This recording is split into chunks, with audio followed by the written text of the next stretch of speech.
Hello, chess friends. If this is your first time on this channel and you want to learn some cool chess tricks and become a better chess player, then start now by subscribing and clicking the bell so you don't miss any of my videos. Okay, we start with the queen's pawn opening, d4, d5. Then we offer our e4 pawn, and black takes it gleefully. This opening is popularly known as the Blackmar-Deemer gambit. Now we play knight to c3, attacking the e4 pawn. Then black defends with a very natural move, knight to f6. We will now offer another pawn by playing f3. Black naturally takes with his e4 pawn. Now the standard reply would be to take this pawn with our knight, but we are going to do something different. We will capture this pawn with our queen. By playing this, we are offering another pawn that is highlighted here. This is what we call the rider gambit, or the Halossar trap. Black naturally takes with his queen. Our main idea of playing this line is to clear the d-file so that we can get our rook to attack the king. So our most logical move in this variation would be bishop to e3, attacking the queen, and at the same time preparing to castle in order to get the rook to this open file. Now let's look at this from black's perspective. He obviously has to move his queen because it is being attacked, and he also knows that we are going to castle. He actually has a cheeky little trap here. He can go to b4, attacking this pawn, and if we castle, although this pawn will be saved, black can now play this cunning move bishop to g4, skewing the queen and the rook. That would be trouble for you, right? Well, let's see. So black plays this natural move, queen to b4, trying to trap you. We know what he's going to do, so let's invite him. We simply castle on the queen's side. Black is on top of the moon thinking he has got you, but in reality, it's the other way around. If he goes ahead and plays bishop to g4, then he's gone. Let me show you how. After black moves his bishop, we are going to play this crushing move, knight to b5. If black gets overexcited and takes your queen, then knight to c7 is checkmate. Going back, if he tries to take your knight with his queen, then bishop captures queen, and it's check to black. And after he blocks the check, you can save your queen and win the game easily. Going back, if he tries to free up some squares for the king to move and play something like pawn to e5, then knight c7 check. Black's only move is king to e7, then we can play queen takes b7. And if queen captures queen, then that's a blunder, because bishop to c5 is a beautiful checkmate. So going back, in this position, the most logical and common response you will see from black would be knight to a6, protecting the c7 pawn. But what we have done now is that by bringing the knight here, we have blocked this queen from defending this pawn. So now we can capture this b7 pawn with our queen. As you can see, we are double attacking this pawn and threatening to capture his queen through a discovered attack, just like this.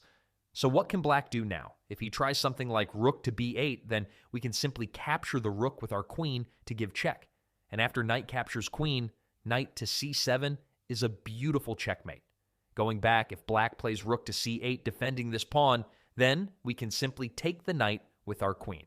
And if bishop tries to take our rook like this, then queen to c8 is another checkmate. Going back again, if bishop straight away tries to exchange rooks by playing bishop d1, then queen captures rook check. And after king moves, we can save our knight and then boss the game. We are attacking this bishop, we are attacking this knight, we are way ahead in development. Black's king is out in the open, and all these black pieces are of absolutely no use. We should easily win this game from here. Okay, now let's go back and see what is actually the best move for black in this position. Well, the best move is queen to e4, double attacking the queen and this bishop. Black is looking to exchange queens and minimize the damage. So should we take the queen? Absolutely not. We will go ahead and capture this knight and again threaten this weak c7 pawn. If black tries to capture the rook first, then we can simply take the bishop. And after rook d8 check, we can block with our bishop, and we are significantly ahead in material. So bishop captures rook is not a good idea.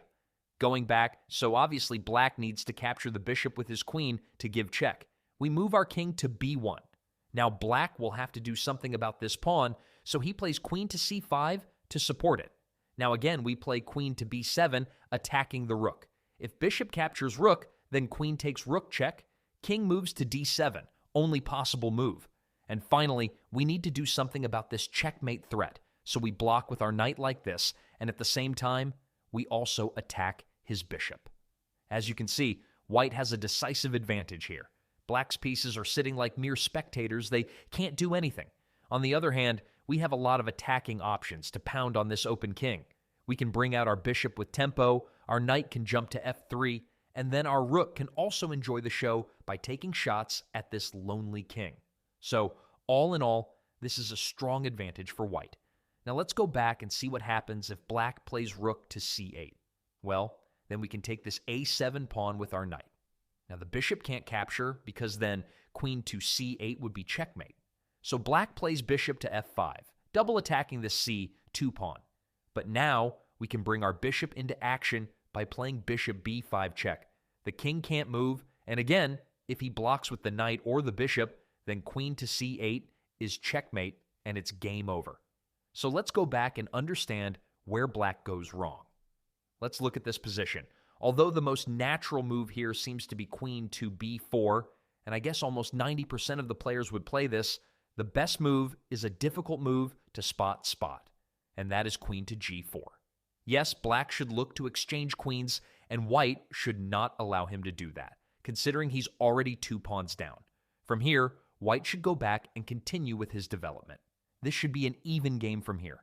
Yeah, maybe black has a slight advantage, but nevertheless, this trick is definitely worth trying out in your games. That's it for today. See you in the next video.